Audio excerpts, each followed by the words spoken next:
Hi, everybody, and welcome to my course, How to Learn a Foreign Language. If you're taking this course, I think it's safe to say that you want to learn a new language and you're trying to find effective ways to do it. Maybe you've already tried to learn a language, but you weren't so successful at it. Or maybe the idea of learning a language seems a bit overwhelming for you.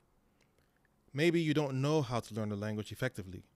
Or perhaps you've learned several languages before and you're just looking for new methods to try. Whichever kind of person you are, this course was made to help you get closer to your goal of learning a foreign language or another language. In this course, we're going to talk about a variety of things. All of these will be broken down into sections. The first section is going to deal with theories in language learning. After that, I'll give you some methods to try and to follow so you can see how they can apply to your language learning experience.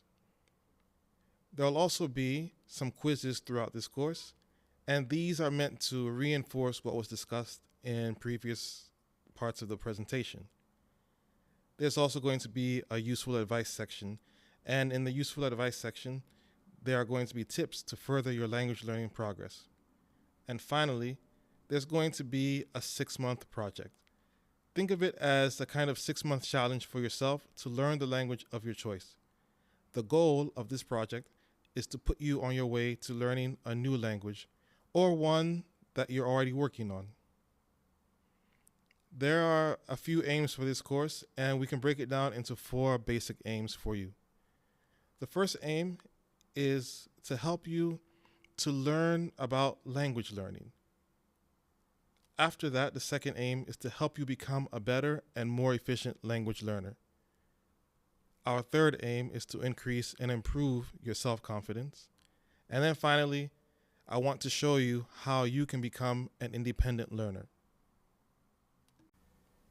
But before we begin all of that, let's go to the first thing. So first things first. We'll start with an introduction in case you don't know me and you haven't taken any of my courses before.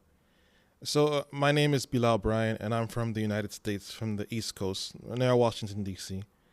And I've been teaching English as a foreign language at the college and university level for about a decade now.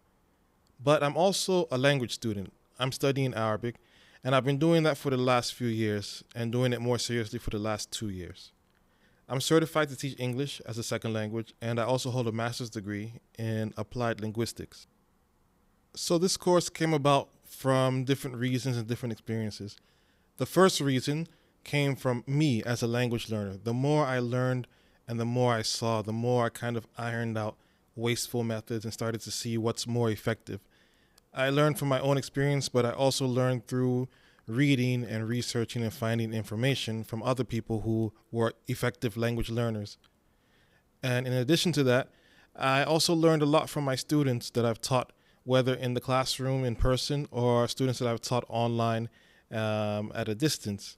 And they told me about their methods. They told me about the difficulties they faced with learning languages, how they got stuck, and things such as that.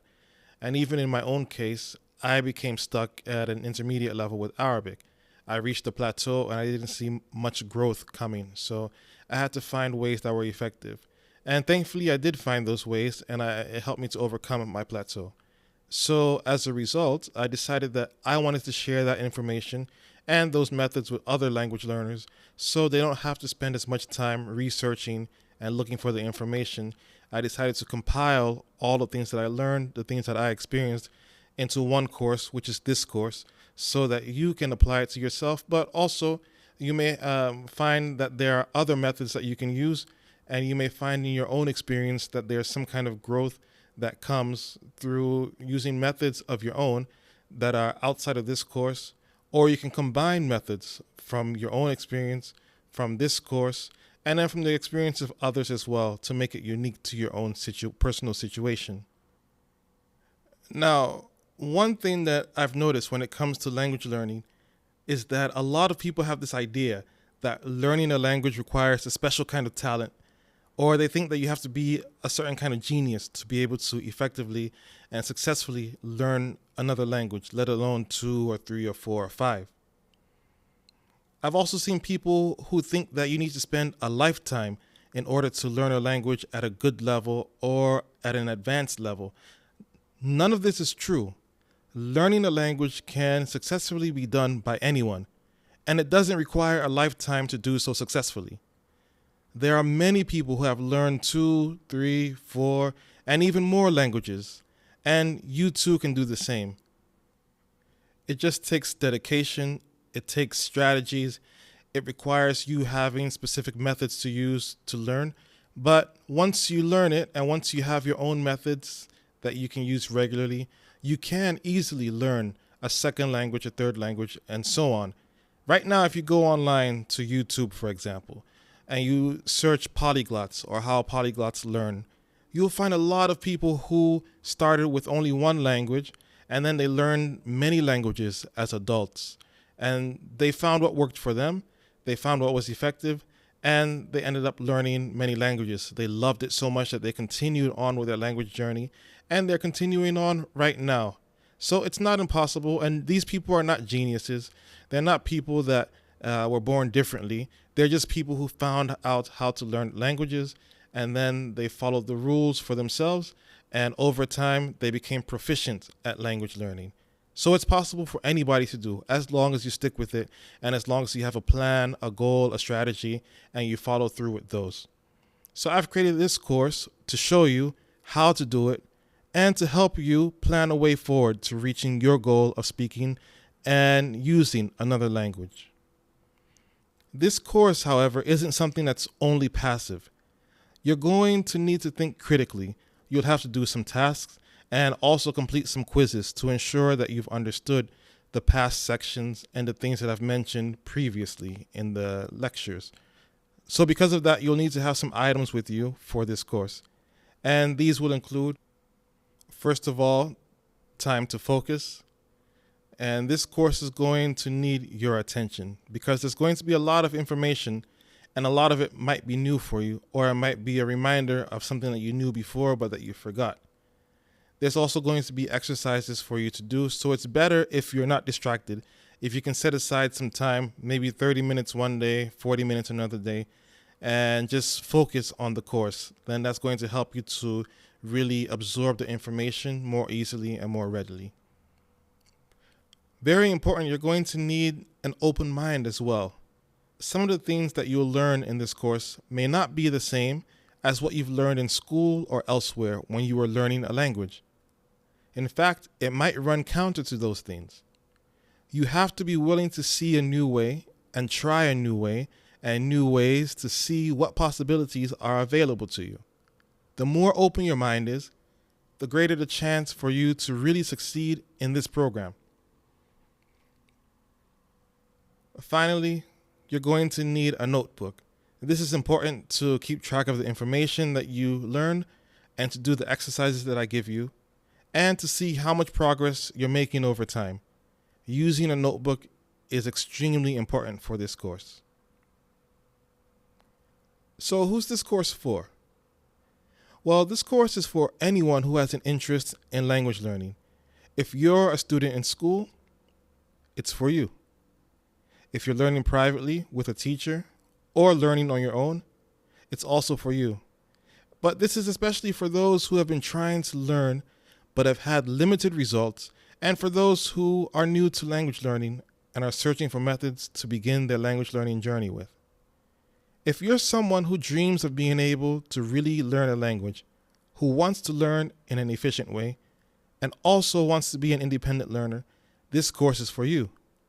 This course isn't about rote memorization and dry usage of a language. It was made to help you engage with the language and to breathe life into your language learning experience. So what about languages then? Which language is this course good for? Well, to be honest, it's good for English, and it's good for Spanish. It's also good for Arabic and Portuguese and many more languages. So this course is good for just about any language. If you want to learn many languages in the future, you can return to this course over and over again to help you with each language that you're learning. You know, I pitched this idea to some friends and acquaintances before I started working on this course. And the question a lot of them asked me was, how can I make a course that teaches people how to learn any language? They said that languages are different. Languages have different grammar, languages have different vocabulary. It's different when you're listening to different languages and so on. But at the end of the day, it doesn't matter. There are certain strategies that you will use to learn the vocabulary of any language. There are certain strategies that you're going to use to learn how to listen well. There are certain strategies that you're going to use to learn how to improve your speaking or how to improve your self-confidence when you're speaking, regardless of the language. So this course is made for that, so that you can use it if you decide to learn Spanish this year, and then you decide to learn Portuguese next year, and then in 2 years you decide to learn Greek.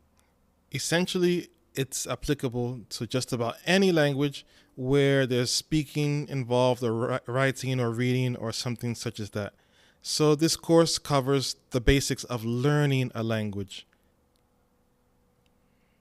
And nowadays, in the time that we're living in this 21st century, we have more opportunities to learn. We're better able to learn languages than probably at any other time in human history. If a language is rare and only exists thousands of miles from your home, you can still have access to that language.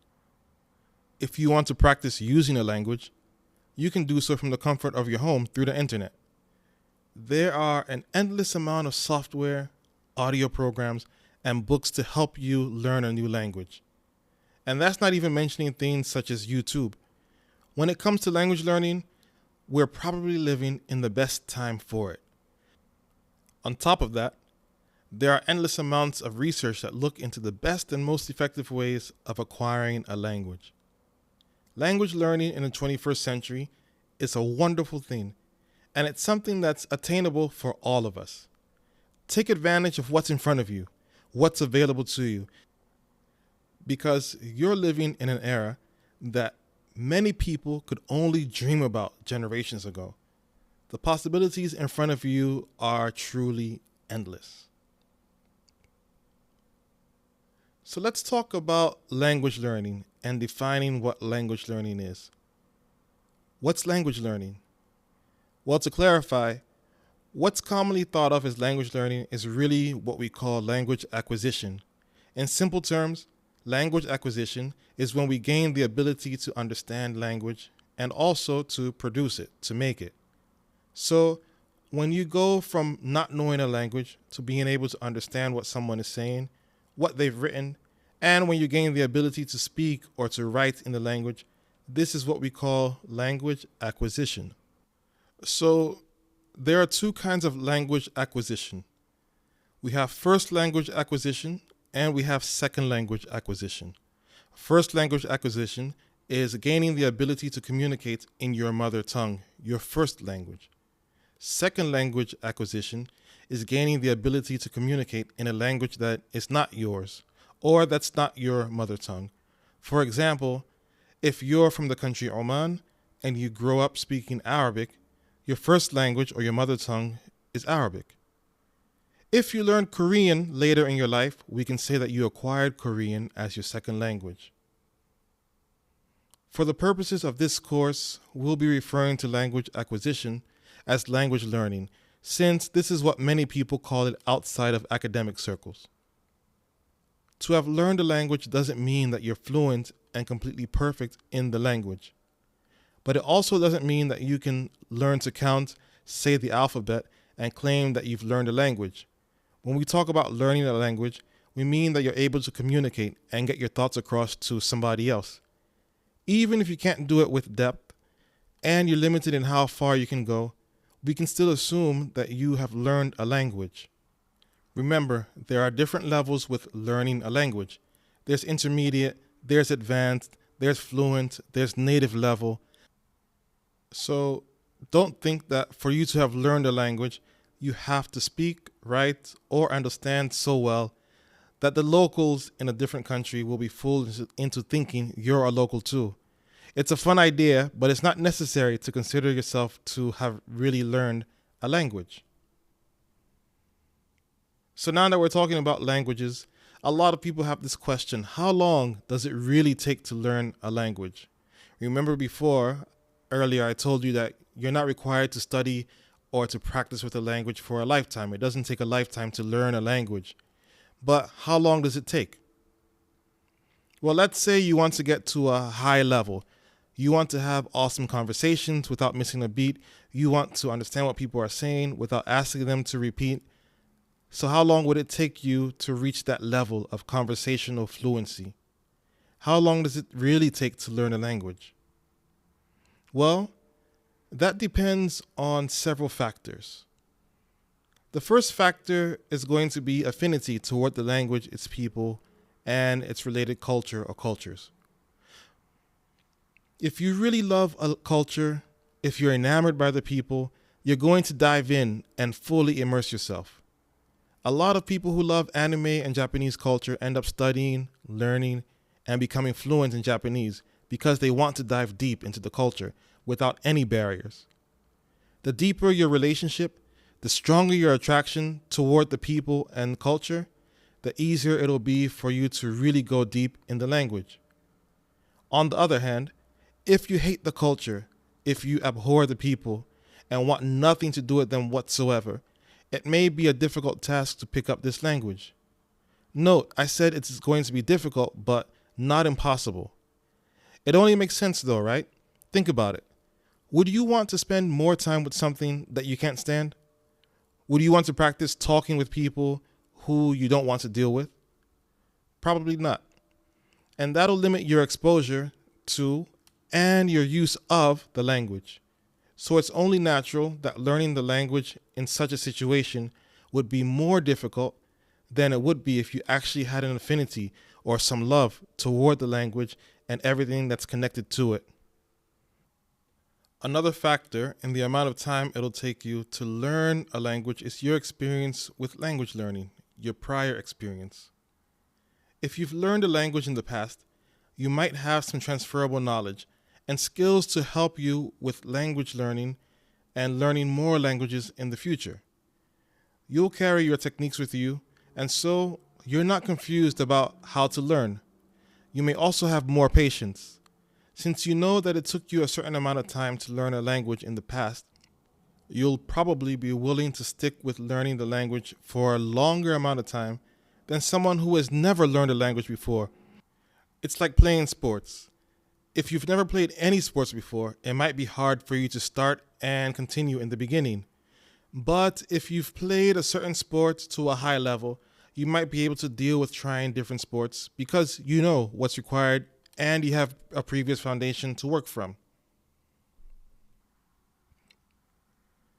An important factor in the amount of time it'll take to learn a language is the distance of the language you're learning from your own language or from one that you know to a high level. The closer your target language, which is the language that you're going to learn, is to a language that you already know, the easier it'll be for you to learn. Likewise, the further away it is, the more different it is, the more time you'll need to learn the language. For example, a person who speaks Italian would learn Spanish more quickly than they'd learn Japanese. Similarly, an English speaker could learn Spanish in a shorter amount of time than they could learn Greek. So let's talk about the estimated times to proficiency of a foreign language. In the United States, we have what's called the FSI, or the Foreign Service Institute. The Foreign Service Institute in the United States created a difficulty scale of languages. Now, I have to say, first of all, that this scale is from the perspective of a native speaker of English or someone who is fluent in English. So if you're not a native speaker of English or a person hasn't learned English as a second language, then the difficulty scales in this language may not be the same. One language that might be difficult on that scale may be easy for someone who's close to that language. But in any case, this is coming from the perspective of an English speaker, whether it's a native speaker or somebody who has learned English as a second language. Now, the Foreign Service Institute, the FSI, created 5 categories of languages based on their difficulties. And the categories, of course, go from the easiest language to learn for an English speaker to what might be the most difficult language to learn for an English speaker. And basically, language distance determined its difficulty. The farther the distance, the more difficult the language and the longer the amount of time needed. And I should also mention that distance wasn't only in terms of how far the language is removed from English, but the FSI also related it to how different the culture of the language is. So if the culture is extremely different from an English-speaking culture, that played a role in the distance of the language or in how difficult it would be for an English speaker to learn the language. So we see that there's a tie here between, or a connection here between language and culture in determining how difficult or easy a language is to learn. There are two models of the different levels of difficulty. The first model places languages into 4 categories, while another model places them into 5 categories. In our case, I'll be showing you the 5-category model. Remember, these language difficulty ratings are for a person whose native language is English or who speaks English fluently. First, we have Category 1, and this represents the easiest languages for an English speaker to learn. Some of these languages include French, Italian, Portuguese, and Spanish. Category 2 has the next level of difficulty, and German is considered a level 2 language for English speakers. After that, we have Category 3, and some languages in that category include Indonesian, Malaysian, and Swahili. Category 4 are languages such as Czech, Greek, Persian, and Turkish. And finally, according to the FSI, the most difficult languages for an English speaker to learn are Arabic, Mandarin, Japanese, and Korean, among others. So how much time would it take for an average English speaker to learn a language from each category? Well, that's a very good question, and I'm glad that you asked that question because I have the answer for you. So according to the FSI, a Category 1 language requires around 550 to 600 hours of learning to reach proficiency. A Category 2 language requires approximately 750 hours. A Category 3 languages need about 900 hours to reach proficiency. A Category 4 languages require somewhere around 1,100 hours for proficiency. And a Category 5 language requires around 2,200 hours. Again, Category 5 needs approximately 2,200 hours to reach proficiency. This is according to the Foreign Service Institute.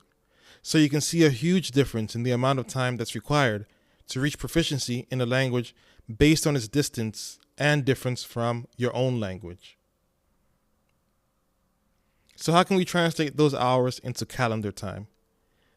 Well, if you were to study a given language for about 3.5 hours per day, 7 days a week, hypothetically speaking, of course, a Category 1 language would take about 24 weeks or 6 months.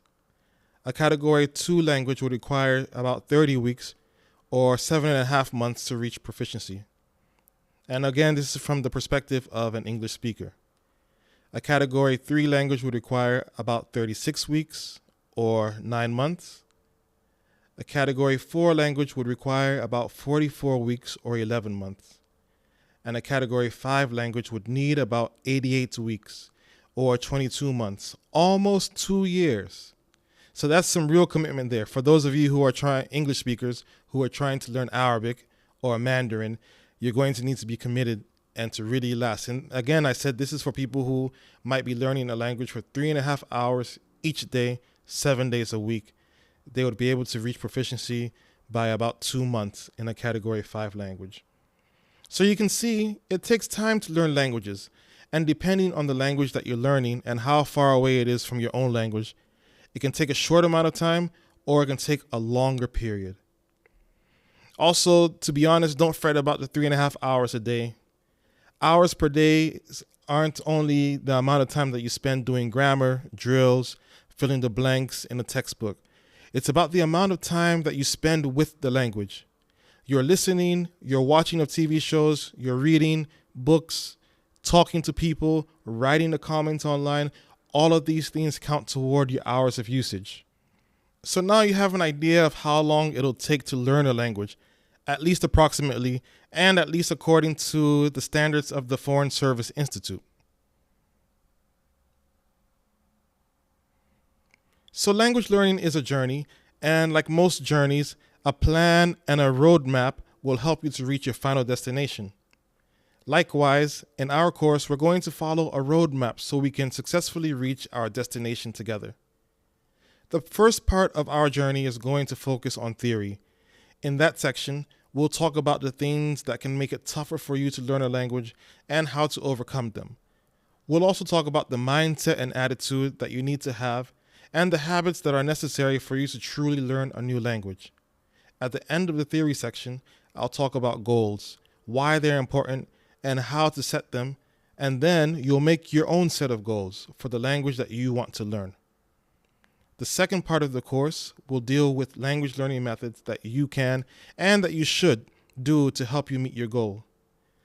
This will include methods in areas such as building your vocabulary and working on skills such as reading, listening, writing, and speaking. You'll have homework assignments and tasks so you can practice the things that you learn in this course. Remember, this isn't only some kind of a lecture. This is about learning and practicing, learning and practicing, learning and practicing. At the end of the course, you're going to have a 6-month project. Think of it as a kind of final project or a graduation project or a capstone project. This project is meant to keep you focused for 6 months on a language and to push you to a higher level of proficiency in the language that you're learning. So by the end of this course, you should be a confident language learner, have gained effective methods to build your abilities, and if you follow this course carefully, have reached a higher level of your target language at the end of the course than the level you were at the start of this course, which is now actually. So, are you ready to begin? If you are, let's start our journey together right now.